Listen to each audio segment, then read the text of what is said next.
How's it going, doggy people? I hope you all are doing well. Today we're going to be going over a video, a couple of videos, just a couple of short ones by Jeff Gellman, talking about prong collars. I know I covered one about how he uses and talks about his use of e-collars, electric collar, stim collar, shock collar, whatever you want to call it. He says e-collar, I call it shock collar. At the very least, electric collar. So he's going to be talking about prong collars and how, in his opinion, prong collars change lives. I mean, I originally would say that I disagree with that, but, to some degree, I can see where he's coming from. That, yes, I can even I can agree that for the human, it changes their life. And, maybe for the dog, too. If you have a dog that the only choice they have of ever getting outside of their backyard is being on a prong collar, then, yeah, that changes the life. The dog gets outside. It doesn't mean it's necessary. It doesn't mean it's humane, necessarily, in my opinion. It doesn't mean the dog needs it. It means the owner needs it. And a lot of people are ignorant or lazy or ill-informed by, certain trainers or whatever. So, yes, as is, they can change lives. But everything he says, he acts like it's just fact. But you don't need this. So, using all footage here under Fair Use Act for education criticism purposes, giving my point of view, I'm trying to give a voice to the dogs because it's so easy for people to, for himself and myself and herself and anybody else to say all this mumbo jumbo, but the dog can't tell you the truth. They can't tell you their side of it. So I'm trying to give the dogs a voice and tell their side from, what I feel like they would be talking about. So let's get started. So this is from a live stream. He does a lot of live streams. I don't know how old this is, but this is from his live stream. KK, finally got a prong collar, game changer. I always thought it was mean until I started watching you guys. Thank you so much. No, it is mean. So until you started watching them? What do you mean? How does that change anything? It doesn't mean it's any less mean. It is mean. It's pain compliance. So you finally got one. You watched how they use it, and the prong collar itself is what causes the dog to not pull and this and that. You don't have to pull a lot. You don't have to fight with your dog as much because it's pain compliance, because there's prongs, metal points digging into the dog's throat. That's how it works. But because you wanted to remain blind and ignorant and whatever, this person, sees someone that they like. Clearly they follow this guy. And they saw that, and they saw him doing it, and now they use it, and they don't want to think of themselves as being bad, and they don't want to think of him as being bad, so they see it with a filter that, I thought it was mean. No, it's actually not mean, is what they're thinking. It is. It's unnecessary. Of course, nobody wants to think of themselves as harming their own dog. But you have to be honest. The dog thinks it's mean. The dog doesn't think it's nice, but they can't talk. Yeah, a lot of people think that prong collars and remote collars are mean. They are. They're pain compliance. I don't know how else to say it, to spell it out. It is pain compliance. I talk with my mouse. I talk with my fingers. But it's prongs, metal prongs, and electric stimulation, electricity, not a whole lot of volts, but enough to work. It is pain compliance. How do you not understand that? How is that not mean? How is that so... The dog understands. That's why it works so well. The dog is smarter than the human because they don't have all these, conceptions or these thoughts of, I don't want to think I'm mean. Okay, so I won't. The dog doesn't care. It's possible that you don't need one in your life right now. You never need one. It's not that it's possible that you need one or you don't need one right now. You never, ever need one. He needs one because he doesn't know how to train without one. It's easier to train with corrections than it is without them. It takes skill and education and understanding and compassion for the animal and understanding of the animal and how they actually think. It's possible that social media has convinced you or... Social media, of course, it's always the false media, right? Social media has convinced you that it's this and this and that, not common sense. The person who started out with common sense, but then they were brainwashed or they just were ignorant or whatever it is, they watched you and they have that confirmation bias that they like how you work. It works for the dogs you do. It works for their own dog, the prong collar. So now they have that confirmation bias that, oh, okay, it's actually not mean because I didn't have to pop my dog. Even if you put it on a dog and you don't have to ever pop them, it's still pain compliance. Because the difference between a metal prong collar and a regular flat buckle, nylon collar, leather collar, whatever you want to call it, if it's, appropriately sized, the difference is the metal points that dig into the dog's throat. And people always say, oh, no, there's a lot more surface area that's more evenly distributed on the prong collar. No, it's not. It's actually less because each one is maybe a millimeter or two wide. I don't know, millimeters and centimeters. We'll say a millimeter or two wide for each point. That's like you laying on a bed of nails. If you laid on 10 nails with your whole body across them, that's going to hurt versus 1,000 nails. Your body is distributed more evenly across the 1,000 nails. I mean, nobody wants to lay on nails, but you will notice it more on the 1,000 nails than you will the 10 nails. Or a mattress. Or, a piece of cloth like the collar. It's just ridiculous. Or a colleague or society has convinced you that they're mean, but... They are! People with common sense are not convinced by anything. You are the one who has your own bias and your own confirmation bias, and you're trying to brainwash people and say, you're trying to gaslight people and say that because we actually see it for what it is and we're not blind, then we're brainwashed or we're stupid or we're whatever you want to say. Can they be mean? Sure. I mean, they're meant to cause pain. That's how they work. Dog is mean, right? Not training your dog is mean. I mean, overfeeding your dog is mean. Right? It's not the same. A prong collar in the throat, a shock collar around the neck, choking your dog with a choke collar, all of this, crating them using the shut up button, right, Jeff? Using the shut up button on your e-collar. That's mean. Overfeeding your dog, yes, that can be mean, but in the long run, yes, obesity is mean. It's cruel. It is very cruel, just like using this.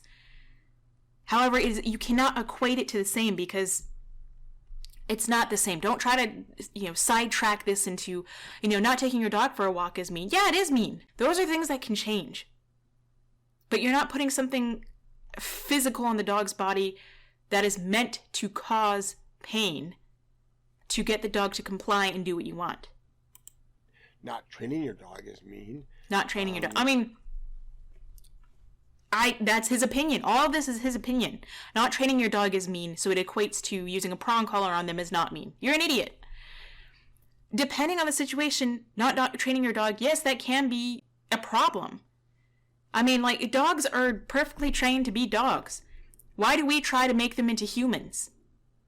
I mean, or just some lesser being that is just a slave. I mean, it's just crazy. So, not training your dog does not necessarily mean it's mean.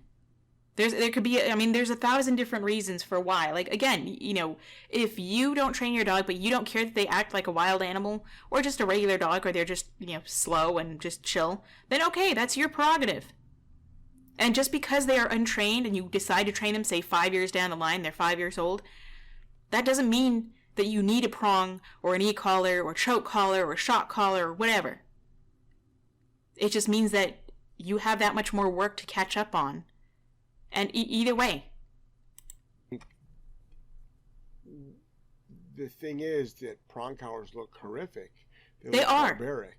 So they are. I fully understand and have empathy for people that think they're mean. Because you are so blind, you refuse to see it, or you're just being ignorant. You're playing ignorance. They look cruel, and they are cruel. There are some things that, look, causation doesn't prove causation. They look, therefore they are. That's not necessarily true with everything, but prong collars were designed a specific way to cause discomfort or pain. Choke chains, choke collars, slip leads, slip collars, star mark collars, dominant dog collars, whatever you want to call it, citronella collars, a horse's crop, a whip, the carrot stick, whatever you want to call it, spurs and bits and tie downs. These were all designed, 50, 60, 100 years ago to get compliance over beasts of burdens because people see dogs and horses as beasts of burdens. It's a beast of burden. we don't want to take the time it takes to train them. We don't want to try and understand them. We're going to be selfish humans, whatever. We're going to be ignorant. We don't know any better. So the animal has to pay. But we have so many people that will tune into the show that will say, I've been struggling for 2 years on the walk. I bought a prong collar. Okay, so then you need to learn what you're doing differently. Why should the dog pay because of your ignorance? If you've been struggling for 2 years, that's your problem. The dog doesn't care. And I just say this, but I mean, like, geez, dude, you've been struggling for 2 years. How about you actually decide that what you're doing isn't working, so try something else. You know, don't just go take a bunch of free advice from everybody and then go and claim to them that, oh, it didn't work, or oh, you suck, or oh, you this and that. It's your fault because you're the owner. You're responsible. And then if you want to just take the cop out and go and use a prong collar, I'm not saying that does not change your life. I believe it changes their life. The dog doesn't need it. Is historically under $30 US, and my walk became close to perfect. Well, see, that's the human ideology. Who cares if the walk is perfect? What does perfect mean to this person? The dog is healing next to their side, so the dog no longer gets to be a dog and sniff. The pain compliance worked so much that the dog is now just being a robot. The human thinks it's perfect. The dog now thinks it sucks. You know, whereas before, yeah, the dog might have thought it was great and the human thinks it sucks. I mean, the dog doesn't want to fight with you. But if you don't try to figure out what you as the human are doing wrong, don't blame the dog for it. The dog shouldn't have to pay. But they do. Because they can't speak up. They can't say, hey, I walk faster. Or, hey, what you're doing is causing me to pull more. The more you fight with me, the more you pop me, the more it hurts and it sends me into fight or flight. The opposite from reflex. There's squirrels, there's dogs. I don't get enough mental stimulation. I don't get enough physical stimulation. I mean, hence the walk, but I mean, I think mental stimulation is a big thing, and a lot of people miss out on that. You know, like, so what if your dog solves the puzzle in 2 minutes? Then reload it and go again. They're still working their brain. They're still using their brain to work this puzzle. So, to me, struggling for 2 years and having all of a sudden your life changed. Well, that's no excuse to me. I don't care. If you've been struggling for 2 years, the definition of insanity is doing the same thing over and over and over again and expecting different results. The dog does not care. You have trained your dog for 2 years to pull or do whatever and struggle with you. And so now, because of your ignorance and you don't learn. Look, I learned. I used to do stupid shit with my dog too. And I learned on my own. I took accountability. Other people can too. I'm not saying this just to be mean. I took accountability for myself. My dog didn't care. He didn't care what my best intentions were. He cares what I do with him. And he taught me in a way a lot of dogs wouldn't. He nipped back. He would bite back. He would fight back. He would get more aggressive until I finally said, this isn't working. And I trusted my gut, and I went and found a good, knowledgeable, positive reinforcement trainer. And that's why I'm here today.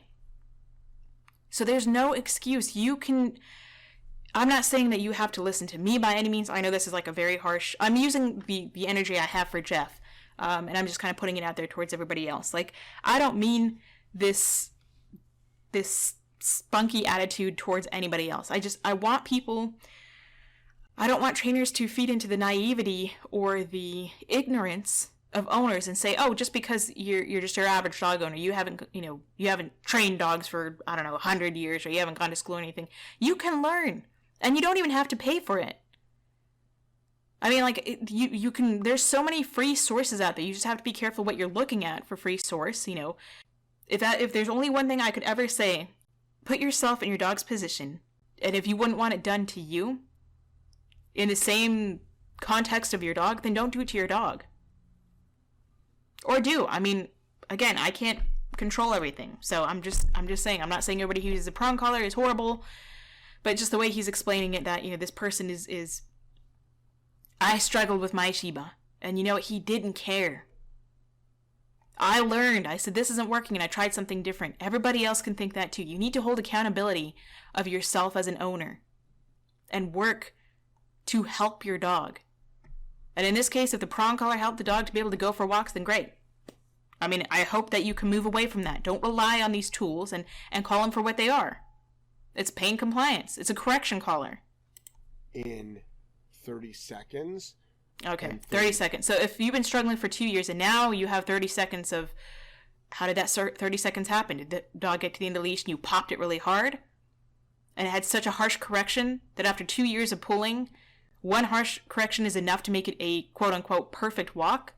The dog, you don't deserve the dog then if you're going to do that and expect it to be perfect. You, as a human, have failed your dog, and you expect all this and that. You expect them to be perfect when you weren't perfect to them. You didn't take the time to teach them. And if you were trying to teach them and you're still struggling, then you need to reach out for help. But, I mean, that's just my opinion. Like, honestly, I'm so tired of people not taking accountability for themselves. We choose to take these animals into our lives and then we expect so much out of them when they shouldn't have any expectation. They don't expect anything from us. Even the most basic, feeding them, having a shelter, being warm, not chained up outside. I mean, it's just nonsense. So we're going to move on to this clip here. What would Jeff do? Another one about prong collars, and hopefully we'll get through this one quicker than last one. What would Jeff do? Dog training tip of the And he day. has very, very high energy, oh, so nice, blah, blah, blah, blah, blah, blah, but he doesn't treat the dog that way. Tip number 46. Prong collars. Awesome, fantastic, wonderful communication tools. No, it's not a communication tool. It's pain compliance. You're not communicating anything. I mean, if you want to say, okay, technically, yeah, you're communicating pain and fear to the dog. Do what I say, otherwise you're going to get a correction from this metal pronged collar. That's it. If you want to talk about facts, that's how that is. It's a pain compliance tool. It is meant to cause pain and discomfort. That's a fact of the prong collar. Most owners, if not all owners, leverage the knowledge that they're learning or have learned to the dog so they can get the best behavior out of the dog possible in the least stressful way for both the human, No, that's complete, utter nonsense. That the least amount of stress possible is not possible using a prong collar, especially if you want the dog to be perfect in 30 seconds. And the dog. A couple of things that I'm noticing, that's what I really want to talk about, is I've got videos on how to use them, but what I want to make sure is there's a couple of things that I'm noticing that people are struggling with, so let's go over those. Size. So, size matters. So what you're going to do is 3 millimeter is the maximum size you will need, even for a 200-pound dog. You might have to add links to it, but 3 millimeter. So 3 millimeter is the tip of the prong that goes into the neck. So you don't need a massive, wide, circular prong that goes in the neck. It's 3 millimeters. Get out your measuring tape and check it out. They're tiny. Again, back to the nails. Laying on a bed of 10 nails versus 1,000 nails. Whether they're 10 millimeters or not. 2.25 millimeter is the other size that we use, usually 50 pounds or under, for So all my folks over in the... Smaller prongs for smaller dogs. That's still millimeters. Maximum 3 millimeters. That is tiny. Going into the massive neck of an animal. I'm not saying his massive neck. I'm saying any animal.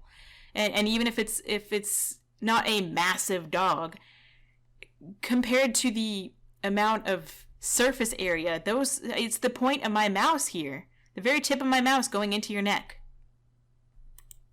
Metric system, which is most of the world, by the way, 2.5. You want it up high and snug on the dog's neck. So they get a constant correction. People will argue that it shouldn't be snug, it should be loose, that way you can pop it. I mean, that's the way I was taught. But now it's tight and snug and high around the neck and constant correction. Constant threat of correction. And then it gets even more tight and painful when you pop them. Want it to be falling down. If you're in between sizes, you might want to, if you're doing a 3 millimeter, you might want to step down to a 2.25, or you might want to just have it a little bit snug. You're not going to choke the dog. Don't worry about it. Don't worry about the dog's discomfort. So if it's between sizes, go even tighter. So it's snugger rather than loose. Perfect. Terrific. The dog will get a constant bite around their throat. Prong collars don't hurt dogs. They don't make... Okay, let's go back one second. just have it a little bit snug. You're not going to choke the dog. Don't worry about it. Prong collars don't hurt dogs. They don't make dogs aggressive. All that nonsense you hear, this is not the forum for that because we know that's not true. Okay, so what is your proof? What is your proof that prong collars don't hurt dogs? Why do we use them? Why do you use them if they don't hurt? It's not some magical fairy that says, hey, I'm going to tickle you. Hey, don't pull. Hey, do this, do that. It's not some mental gymnastics where we send our brain waves into our dog's waves using the prong collar. If they do not hurt, how do they work? Why do we use them? Why is it that in the last clip, a dog was pulling for 2 years, struggling on leash, and after 30 seconds of a prong collar, the dog worked perfect?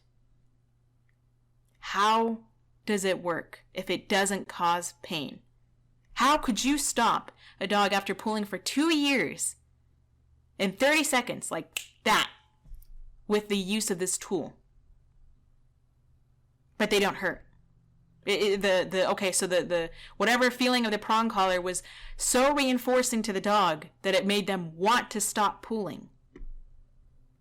I don't think that was a positive reinforcement feeling. He says this as if it's fact. I've never seen it, thousands of dogs.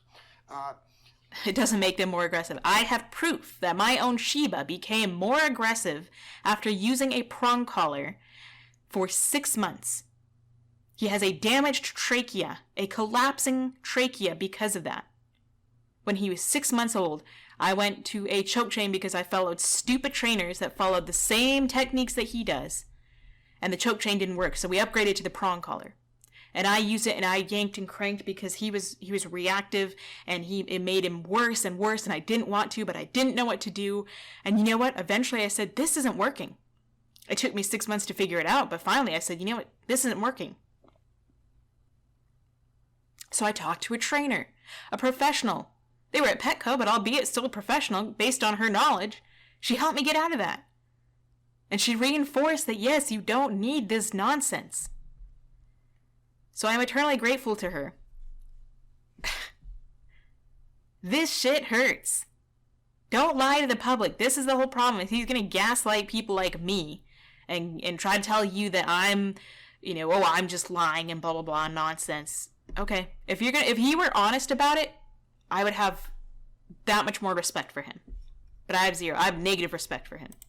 Because he lies. It's not just something you've got on your dog that you're sort of just like holding the dog back. So ironically, this afternoon... No, because of the prong collar, you don't have to hold back. Any other pressure you put on it, it hurts. The dog moves away from that to relieve that pressure. On the east side of Providence, when I was running the kids around in different classes, I saw 4 people all using prong collars. Kudos to them. No. But they had their dog... When I see a dog with a prong collar, I worry about that dog's behavioral history. I don't automatically, judge the dog that they're horrible, but I don't trust the human on the end of that leash. Because they are relying on a pain compliance tool, I stay far away from them. Because that poor dog is getting constant corrections. Who knows when they're going to blow? Because eventually they will blow. I was out in front of them, not pulling yet, but they were in the pull position. And that's not the way a prong collar is going to be used. You're not going to hurt your dog, but that's not how it's supposed to be used. Really? You're not going to hurt your dog? Again, dog's been pulling for 2 years. You use it and 30 seconds later, they're not pulling. He has videos of dogs that get to the end of the leash and he pops and they yelp. The dog jumps, he pops and yelps. And 2 seconds later, it's following him. People laugh, just like when he bonks dogs. Those people are truly idiots if they think that that's okay. They hurt. They cause discomfort at the least and pain at the most. It's supposed to be used to help with your healing next to you. A dog doesn't have to heal with you constantly. Control freak. So what you're going to do is... Heal is a very daunting task, and it's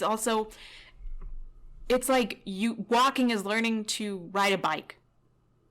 Walking is what you start with. Healing and the recall are the 2 most difficult behaviors to teach a dog that takes the longest. You don't just get a dog and start healing.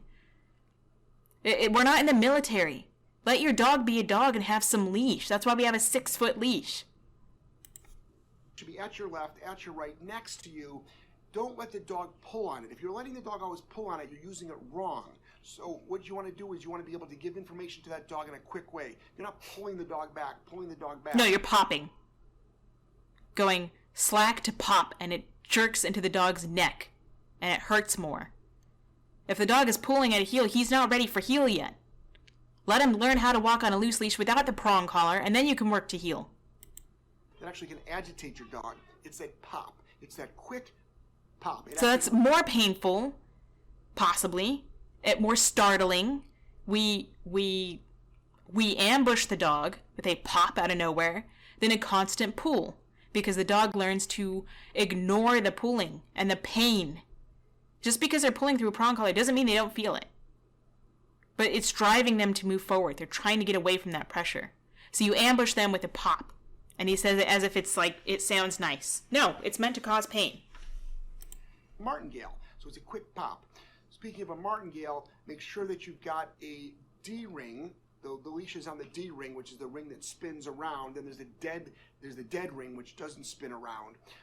Dead ring goes against the skin. The spinny D-ring goes where the leash is connected to, and you want to make sure it's on the outside of the collar, so you can give the dog a good that noise you're going to hear from the chain. That's how it's supposed to be used. Well, I don't like martingales with the chain anyway, because you don't need it, because it can cut the dog's fur, it can discolor it, it can pinch the skin.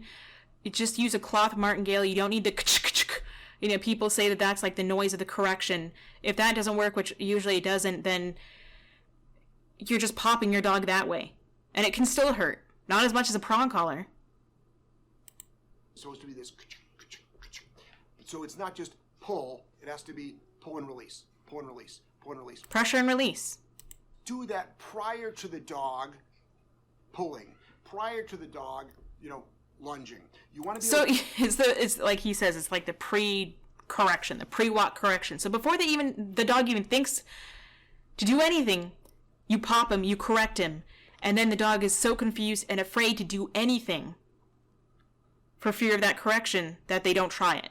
That's stupid. We give information to the dog when it's at its least aroused. No, you're not giving them information. You are just correcting them in the dog's mind for nothing.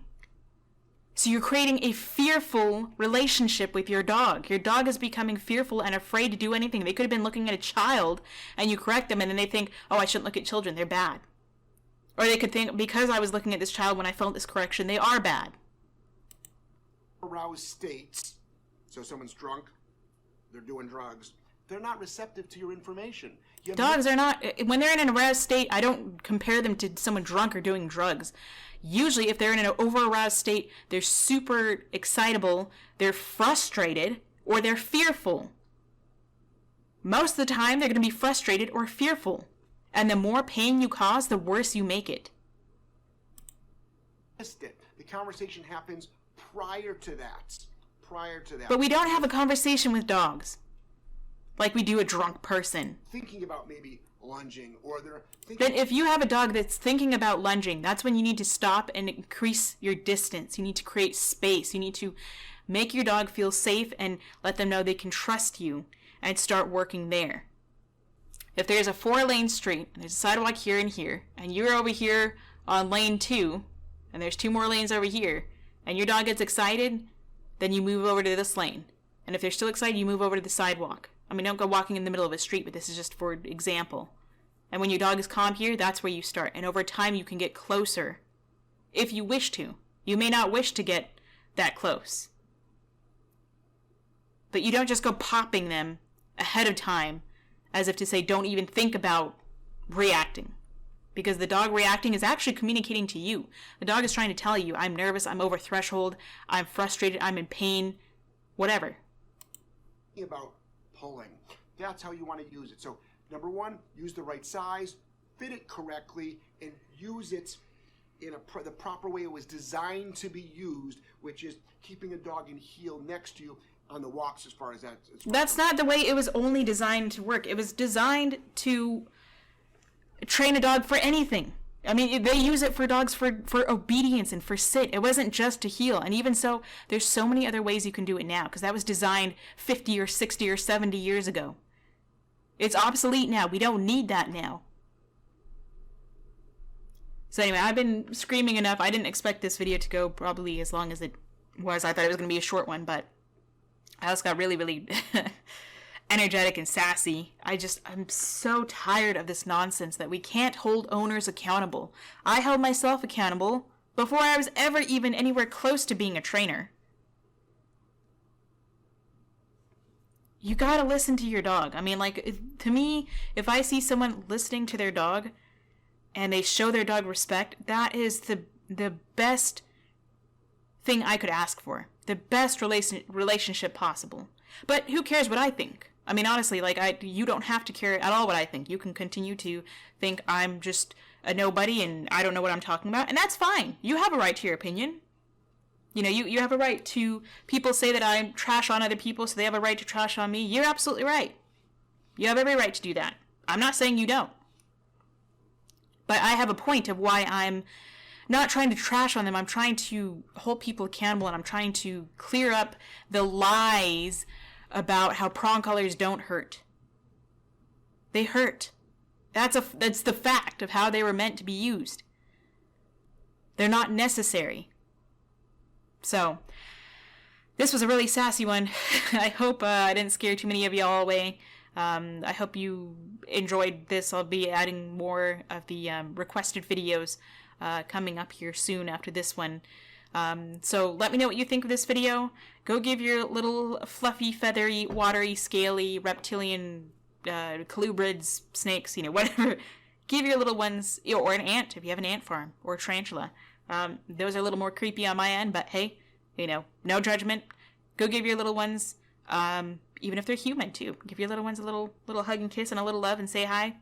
And until next time, stay positive.